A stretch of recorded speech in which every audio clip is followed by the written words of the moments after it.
Tenandriamanitra zay anjarantsika androany dia nalaina avy tao amin'ny bokin'ny mpaminany Isaia. Isaia toko fahadimy efapolo. Isaia toko fahadimy efapolo dia ny andininy fahadimy hatramin'ny andininy faharoa ambin'ny folo, zay mivaky toy izao amin'ny anaran'i Jesosy. Izaho no Jehova fa tsy misy hafa, tsy misy Andriamanitra fa tsy izaho. Izaho efa nampisikina anao kanefa tsy nahafantatra ahy ianao. Mba hafantarana hatrany amin'ny fiposahany masoandro, ka hatrany amin'ny filentehany fa tsy misy afa-tsy izaho ihany. Izaho no Jehova fa tsy misy hafa. Dia izaho zay mamorona ny mazava sy mahary ny maizina, manao ny fiadanana sy mahary ny loza. Izaho Jehova no manao izany rehetra izany. Manateteva avy any ambony ry lanitra, ary aoka ny abakabaka hampilatsaka fahamarinana. Aoka ny tany sokatra, ary aoka ho vokatra avy amin'ireo ny famonjena, ary aoka hitsimoka miaraka amin'izay ny fahamarinana. Izaho Jehova no efa nahatonga izany. Lozan'izay miady amin'ny namorona azy, tavimbilany isan'ny tavimbilany amin'ny tany ihany ireny.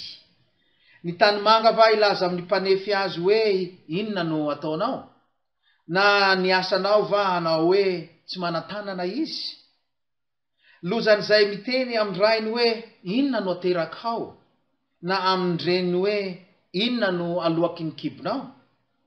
Izao no lazain'i Jehova, ny Ray Masin'Israely, dia namorona azy, ny amin'ny zavatra ho avy no amtanio ahy, ary ny zanako sy ny asan'ny tanako dia aoka ho adidiko ihany. Izaho nanao ny tany sy nahary ny olona eo amboniny, ny tanako ihany no namelatra ny lanitra sy nandahatra ny eny aminy rehetra. Amen. Iara-mivavaka isika. Midera sy mankalaza ny anaranao izahay zanakao ry ray any an-danitra. Ianao no nahary anay, mendriko deraina ianao. Ianao dia efa nitia ary mbola tia ary ho tia anay. Zany nanomezanao ny zanakao Jesosy Kristy ho faty noho ny fahadisoanay. Raiso eo an-tananao ny fiainanay tsirairay avy, ka tsy atahotra ny loza izahay, fa atoky ianao mandrakariva, fa ianao no ray izay tia namorona anay. Amin'ny anaran'i Jesosy nanaovanay izany hataka izany. Amen. Ny zanako sy ny asan'ny tanako aoka ho adidiko ihany. Raha namorona an'izao tontolo izao Andriamanitra, dia nilaza izy hoe misia mazava, dia nisy ny mazava. Nohorian'Andriamanitra ny zavatra rehetra mialohan'ny namoronana ny olombelona, mba ho vonona izany rehefa tonga eo isika. Ary rehefa tonga tokoa isika dia napetraka Andriamanitra ho mpikarakara ny zavaboary, hitandrina azy. Asa lehibe ne zany napetraka tamin'ny Adama sy Eva izany. Ary raha azo hetsika aza dia tsy niasane izy roa, fa nahazo hanina, nihinana ny zava-maniry. Zany natolotr'Andriamanitra ho sakafony. Fa rehefa tonga ny fahotana dia nivoaka ny ozona, ary anisan'ny ozona tamin'izany dia ny atsembohan'ny tavanao no hinananao hanina. Indro ny tany haniry tsilo sy hery ho anao. Iasa mafy ianao vao ahita ny hoaninao androany. Ary rehefa taty aorian'ny safodrano, any amin'ny Genesis toko 7, dia nomena ny zanak'olombelona ho haniny amin'izay koa ny hena, hanampy ny fihinanana ny zava-maitso. Ny fivoarany tantaran'ny famoronana dia nifangaro tamin'ny fahotantsika. Atria rehefa nanota Adama sy Eva, dia efa nanome fampanantenana sahady Andriamanitra amin'ny Genesis toko 3, fa hisiako famoronana faharoa vaovao, dia hisolo lay Adama ela, fa hisy an'ilay Adama vaovao dia Jesosy Kristy. Izay famoronana vaovao zay no mitondra fiainana ao anatin'ny olona tsirairay. Izaho, hoy Andriamanitra, no nahary anareo. Izaho nahary an'izao tontolo izao. Afaka manao zay tiako hatao amin'ity zao tontolo izao ity aho. any fahotana zay mipetraka amintsika olombelona mandrakariva dia mifamaly amin'Andriamanitra isika. Ny andiny fahasivy eto dia milaza fa lozany zay miady amin'ny namorona azy. Lozany zay miady amin'ny namorona azy. Ary misy fampitahana zay mipetraka ao amin'ny andiny fahafolo zay mbola fananarana omena ny zanaka zay miady amin'ny ray aman-dreniny. Ny zanaka zay tsy mahafantatra ny zavatra ny soa efa nataony ray aman-dreniny ho azy. Ray aman-dreninao ihany ane na lehibe anao io na dia efa lehibe anao am'izao dia manana ny mahaizy anao afaka mamalivaly araka ny eritreritrao na miteniteny ny ray aman-dreninao.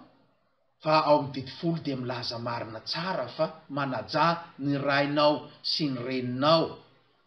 Manaja ny rainao sy ny reninao. Ary ny tohiny dia oela velona. Oela velona. Ny manaja an'Andriamanitra ry havana dia ampatokisin'Andriamanitra eto fa izao dia hanome andro lava ho azy. Hanome fahavelomana ho azy. Noforonon'Andriamanitra tsika ka tsy tokony himonomonina aminy. Noforonon'Andriamanitra tsika fantany zay ahasoatsika satria isika no zanany. Ka tsy tokony ho tezitra amin'Andriamanitra fa fahotana izany.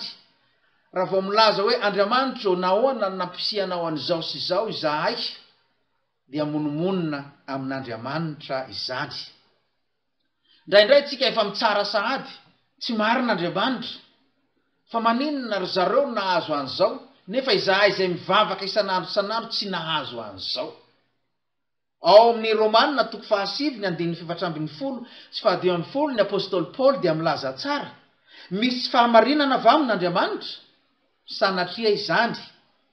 5:5 fa hoy izy tamin'i Mosesy, izaho hiantra izay hiantrako ary hamindra fo am'izay hamindrako fo.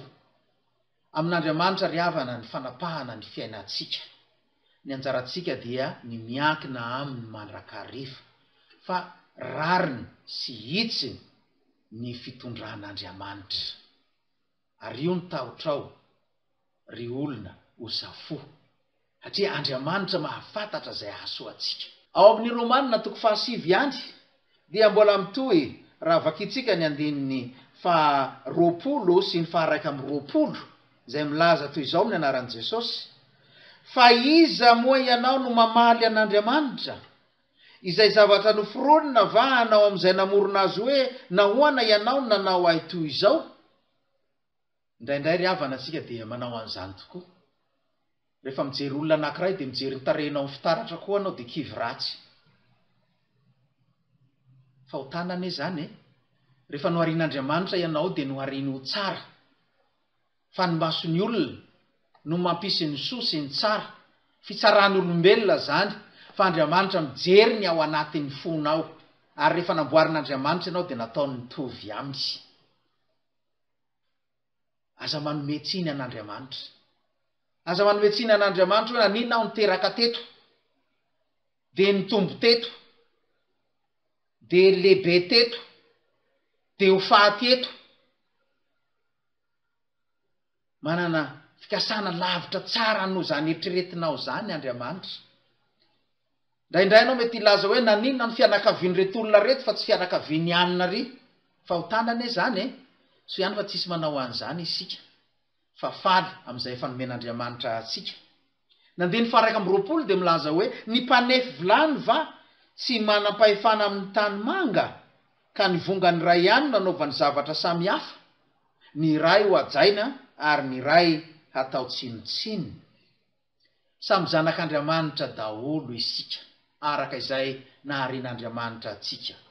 Na zaza vao minono, na zaza kely miana mamindra, na efa olon-dehibe sy ireo izay mbola miaina ao anatin'ny fahatanorana, na lehilahy, na vehivavy, na mainty, na fotsy, na izay karazana fiodirana misy anao, zanak'Andriamanitra ianao. Asany tanako ianao hozy Andriamanitra ary adidiko